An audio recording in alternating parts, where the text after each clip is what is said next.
des moyens nouveaux, des pièces nouvelles qui ont été promis d'être déposées. Qu'est-ce que je dis, excusez-moi, nous avons entendu parce que nous sommes dans un collectif. Nous avons entendu de l'accusation, on ne sait pas la qualifier, public, privé,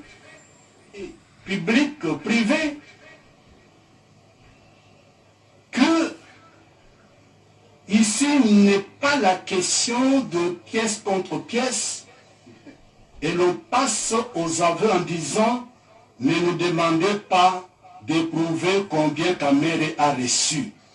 Nous n'allons pas vous le prouver. Ça, c'est noté. Que la défense, l'accusation en général, a dit devant vous qu'il n'y a pas de preuve de l'encaissement par Kamere de quelque espèce. Et on nous a plongé dans la dissertation du mot rattrapage. Une bonne dissertation que je recommande aux étudiants. Bien sûr, parce que le risque de courir le risque d'être interrogé sur le mot rattrapage en termes de droit procédural congolais. Rattrapage, à un moment,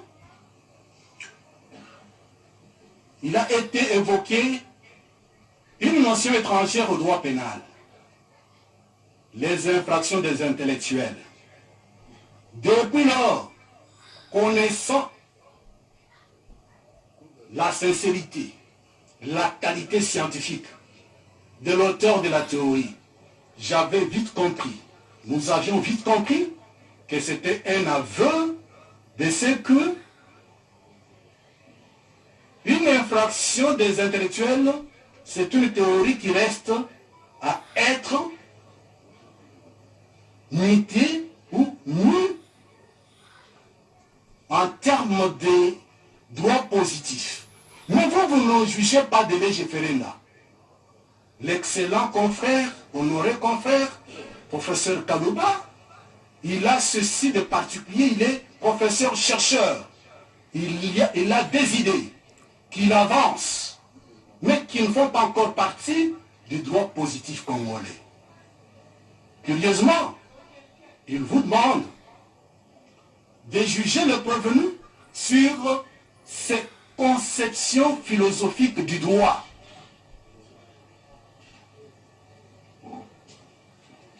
J'aurais été heureux, c'est pour la première fois, de rencontrer mon bâtonnier, Koko Kayoudi. Des années de profession, on n'a jamais eu l'occasion de se rencontrer. Mais j'aurais bien voulu que votre tribunal nous donnât le moyen d'affronter des armes égales.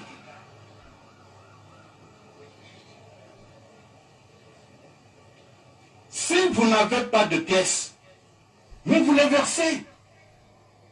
Vous dites, nous n'avons pas de pièces, mais nous allons les verser. Pour toutes ces raisons, votre honneur, mettez-nous toujours en cette confiance, parce que un jugement dont la procédure n'emporte pas l'assentiment des parties opposées, ça devient un jugement terroriste. La valeur d'un jugement à travers le monde, c'est la confiance qu'ont les parties au procès. 1. Au juge. 2. En des règles applicables ou leur appliquer.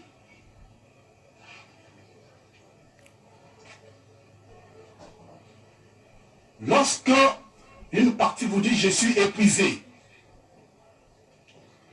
la psychologie judiciaire interdit non seulement aux OPJ, aux magistrats de parquet et à vous, juges, de ne pas interroger quelqu'un au moment où il est épuisé de ses forces.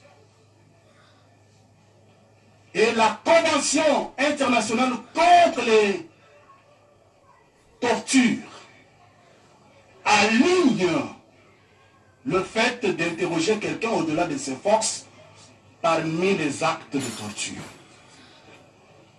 Et ces tortures n'ont pas que la compétence nationale.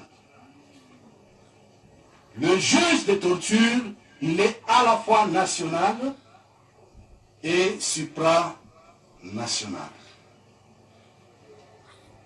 Pour toutes ces raisons, il vous plaira, et vous ne perdez rien, de nous accorder une remise qui va nous permettre de savoir pourquoi. Maître, je crois que, s'il vous plaît, je crois que le tribunal... tu s'entends plaider. S'il vous plaît, le tribunal ne vous accordera pas de remise parce que la question ayant été abordée au seuil de ce procès, une réponse irrélative a été donnée dans le sens de vous inviter à plaider. Donc, vous avez la parole pour plaider. Je pense que le juge, c'est à ma conclusion que le juge va opiner. Non, mais parce que vous avez déjà parlé. Comme vous avez fait pour les autres. Je n'ai pas conclu. Vous avez la parole pour plaider. Monsieur le Président. S'il vous plaît, vous avez 2h14 ou 15 minutes. Allez-y. Monsieur le Président, dans cette phase de plaidoirie, tant que la partie n'a pas conclu, parce que vous ne savez pas par quoi je vais chuter. Allez-y, maître. J'ai commencé par demander une remise. À vous d'en juger. Mais je continue. Allez-y, maître. C'est vous qui avez la parole. Le tribunal, s'il n'a pas un intérêt particulier, ne doit pas nous indiquer ce que nous devons faire. Des pièces produites non débattues lors de l'instruction. Ne nous exigez pas de vous demander de rejeter les pièces. Vous aurez une opinion. Un juge qui suggère à une partie au procès le comportement à tenir a déjà une opinion. Parce que lorsque l'on nous dit, et le tribunal, par une insinuation, nous demande de savoir ce qu'on peut faire de pièces qui n'ont pas été débattues. Alors, nous disons, nous ne demandons pas le rejet. Nous voulons savoir pourquoi, sans l'acquisition d'informations, le texte attestant la propriété de notre client et de sa famille ont été tirés et se trouvent entre les mains de la République en tant que partie au procès. Est-il possible, parce qu'on m'a demandé de retirer le mot russe, comment, sans réquisition d'informations, le pièce attestant la propriété foncière de notre client et des membres de sa famille se sont retrouvés entre les mains de la République. Et vous voulez qu'on demande le rejet? Vous voulez? Je plaide. C'est ma façon de plaider. Non, attendez, je vais revenir à vous pour vous rassurer d'une chose. Parce que vous savez, il y a l'opinion qui nous suit. Elle suit, hein? Suivez, s'il vous plaît. Soyez calme, maître. Qu'est-ce qui se passe? Soyez très calme. La publicité du procès, c'est pour assurer... Nous avons des échos. La censure de l'opinion. C'est ça l'objet de la publicité d'un procès. Alors, il y a l'opinion qui nous suit. Je voudrais que nous nous mettions d'accord sur un certain nombre de choses. Le tribunal avait... Vous allez récupérer ce temps, je vous rassure. Le tribunal a envoyé cette cause après avoir terminé l'instruction pour que celle-ci soit complétée par les plaidoiries. Donc le bien de séjour était pour la plaidoirie. Nous ne vous suggérons pas une solution à réserver à tel ou tel comportement, à réserver à telle ou telle pièce. Mais tout simplement, c'était notre façon de vous dire que Nous avions terminé l'instruction, nous avons consacré cette audience aux plaidoiries, et en tant que professionnel, vous savez ce que vous devez faire au regard de tel ou tel comportement. Continuez, vous avez la parole. Monsieur le Président, ce que le collectif a entendu faire, c'est ce qu'il vous suggère. Il vous suggère. Nous donner un temps nécessaire d'expliquer ces pièces-là, parce que le droit n'est pas seulement d'accuser. L'accusation d'aujourd'hui sera l'accusé de demain. Parce qu'en réalité, le résumé de cette affaire, vous pensez que c'est Kamere? Mais avant de continuer avec d'autres moyens, l'enjeu de ce procès, c'est pas Kamere. L'enjeu de ce procès, nous l'avons compris, nous de la défense, c'est le programme de 100 jours du chef de l'État. Parce que l'histoire immédiate de notre pays retient qu'il y a eu le programme de 5 chantiers, on n'en a pas de preuves. On a eu le programme de révolution de la modernité, on n'en a pas eu de preuves. Curieusement, dans 3 mois, Félix Tshisekedi Tshilombo vient avec le programme d'urgence de 100 jours et on voit des actes sur terrain. Pour ne pas laisser ces programmes aller jusqu'au bout, emporter l'adhésion populaire, il faut arrêter. Arrêter le prestataire, arrêter la personne par laquelle le chef de l'État agissait. Nous ne sommes pas dupes. Maintenant qu'ils sont là, tout est par terre, rien. Et nous sommes avisés que sur le plan politique, ça c'est la dernière année de règne, l'année 2021, c'est la préparation des élections. 2002, c'est la préparation, la pré-campagne. Et 2022 plutôt, c'est la pré-campagne. 2023, c'est les élections. Alors, il ne faut pas que le programme du chef de l'État puisse impressionner la population. Il faut arrêter. Et ça, tous les analystes, c'est ça le gain du procès télévisé en direct. Et tout le monde comprend. Et c'est ici où sur le plan du procès en général, il est décommandé d'avoir au sein d'un État des magistrats politiciens. Parce que nous peuvent servir de mobile politique étranger à la justice, mais lorsqu'on ne fait pas bien l'analyse, on ne saura pas saisir la finalité d'un procès. Kamere sera condamné, sera inéligible, n'est-ce pas? C'est pas ça la finalité. En droit pénal, pour nous qui avons fait le droit pénal, la bonne méthode prise de fait et de droit, c'est la méthode téléologique. Elle nous permet d'aller au-delà des personnes, au-delà des façades, pour toucher l'accusation que par tous les tireurs de ficelle. Cela étant, vous pensez que nous sommes en mesure de rencontrer le ministère public qui a fait la lecture? Je l'attendais être à l'aise comme moi, mais il s'est camponné sur ce qu'il avait écrit. Vital Kamere, avocat moi matata danse. Je ne sais pas ce que serait même la défendre ma client combien de fois sont mis au parquet. Mais aujourd'hui, c'est les avocats. Donc, nous avons besoin d'un temps nécessaire pour vous produire un travail de qualité. Parce que nous contraindre je vais dormir, j'aurai une seule conviction.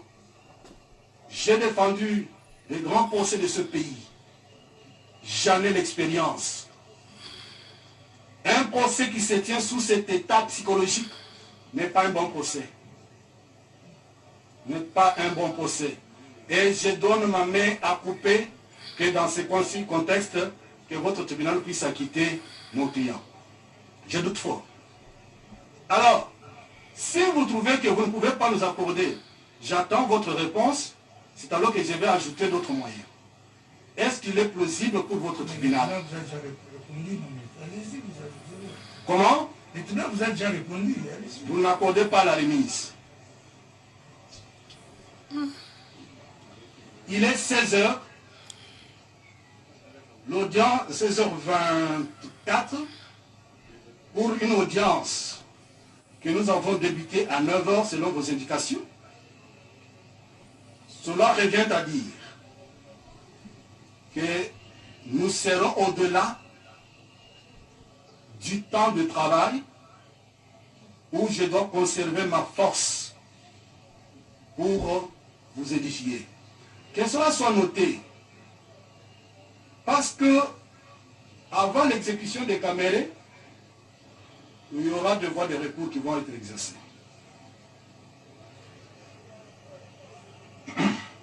Monsieur le Président, si vous ne nous accordez pas la remise, je reviens sur la prévention, une des préventions, appelée détournement des deniers publics, raison pour laquelle vous saurez qu'il est important de nous accorder la remise. L'accusation n'est pas parvenue à cerner la notion des deniers publics. Les pénalistes font la différence entre les deniers publics et les deniers privés. Si l'on se perd de cette distinction, on tombe à côté. Et le pénaliste doit s'assurer de quand un denier est public, quand est-ce qu'un denier est privé. J'ai dans mes poches 100 $. Ça s'appelle denier privé. Ces deniers publics, ces deniers privés, à un moment, ça peut changer de nature juridique. Lorsque je me mets en marche, le verse entre les mains de Madame la greffière en disant c'est la consignation. Dès qu'elle reçoit ces deniers, cesse d'être un denier privé pour devenir denier public. A contrario,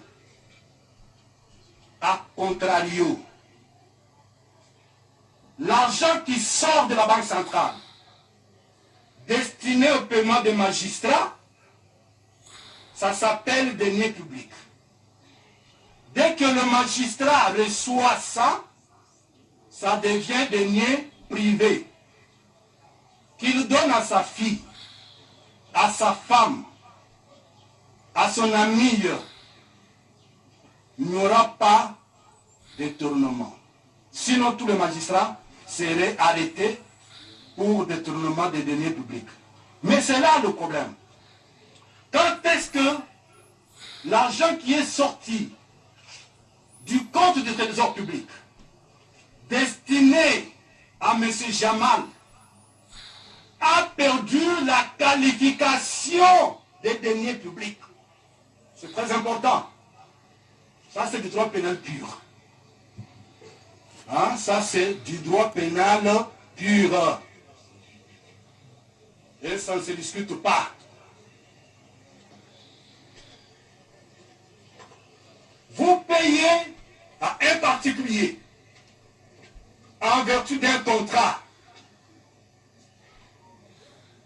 Et dans l'accusation, ça continue à être deniers publics. Mais non. Mais non. Cherchez toutes les théories du monde. On vous dira. Mais s'agissant des détournements des deniers publics, la République a fait un effort louable. Un effort louable. De chercher beaucoup de titres, beaucoup de lettres, en inventant la théorie de l'infraction des intellectuels, tout en disant même, la République dit que même ces avocats qui sont chevronnés ne s'aligneraient pas dans la classe des intellectuels. Bon, c'est pas euphémisme, bien entendu. Tout simplement peut-être pour dire infraction des intellectuels, mais qui n'est pas intellectuel. Est-ce sur le plan psychologique, j'ai fait un peu de pédagogie, c'est ça mon aise. Ce qui est intellectuel peut tout simplement rimer à l'état psychologique, à la capacité intellectuelle de quelqu'un, à la capacité pour le pédagogue, à cette capacité qu'a un individu de s'adapter à une situation nouvelle. C'est ça la définition de l'intelligence. Et ça rime. J'aurais bien voulu rencontrer un monsieur que je connais très bien qui est là, Issofa. Avec lui, on tire en termes de droit. En termes de droit. Détournement des deniers publics. La chaîne de dépenses, on dit non, il ne faut pas nous amener là, dans la chaîne de dépenses. Ça nous dépasse. Mais, une confrère vous a dit quelque chose de très important. Le droit pénal, c'est la branche du droit sanctionnatrice, protectrice d'autres branches du droit. Et, au-delà du droit des affaires, du droit constitutionnel, du droit administratif, le droit pénal que j'ai appris au pied de l'écou de Bologne nous disait, il s'approche des sciences exactes.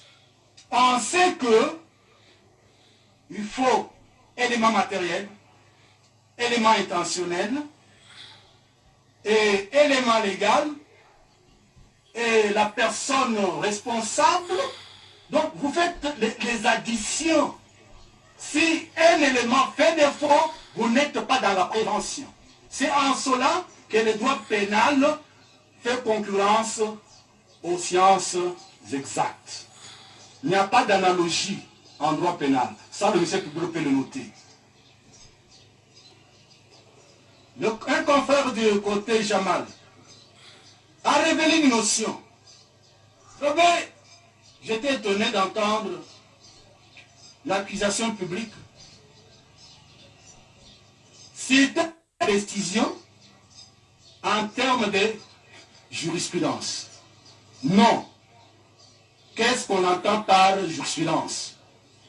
Ce n'est pas... Il faut créer la différence entre jurisprudence et un précédent judiciaire. Et la jurisprudence est l'ensemble des décisions rendues par une juridiction, ou souvent la haute juridiction, et elle se rattache au point de droit jugé, que cela soit noté. La jurisprudence ne se rattache qu'au point de droit jugé, pas au point de fait. Parce que le fait devons laisser à la souveraine appréciation du juge. Ça, c'est de 1. De deux, le ministère public doit retenir que nous appartenons. J'aurais bien voulu avoir l'attention de toute la composition. On vous suit. Donc, la jurisprudence, nous sommes de la famille romano-germanique. Et quand ça a été enseigné, les gens pensaient que c'était pour besoin de points. Non. Il faut avoir la compréhension de ce que c'est appartenir à la famille juridique romano-germanique. Ici, chez nous, le précédent, même la jurisprudence ne lit pas le juge. C'est pour cela que dans notre famille romano-germanique, et je parle sous le contrôle du professeur Kalouba, le juge même de renvoi, la Cour de cassation casse et vous renvoie, vous indique le point de droit que vous devez juger selon l'entendement de cassation, vous êtes libre de ne pas suivre. C'est la raison de la deuxième cassation sans renvoi. Ça, ce sont de bonnes questions, de bonnes matières du droit pénal et du droit procédural. Et donc, il n'y a pas de jurisprudence à évoquer. Alors, revenons sur la prévention. 145. Jusqu'à-là, la République a dit, je n'ai pas de preuve que Kamere a touché l'argent. Et ça peut être noté. Ni en tant qu'intermédiaire, ni en tant que personne ayant reçu de la banque centrale, moins encore comme quelqu'un qui, une fois l'argent dans le compte de Jamal, il y aurait retour. Et ça, je salue. C'est ça l'honnêteté scientifique des avocats. Et je sais à qui j'ai affaire. Mais j'ai un peu de soucis. J'ai des soucis avec l'article 145 que vous voulez nous appliquer et que la Cour suprême a déjà appliqué à Oli Ilunga selon l'indication du ministère public. Il est dit ceci, que cette prévention-là est punie des travaux forcés, notamment travaux forcés.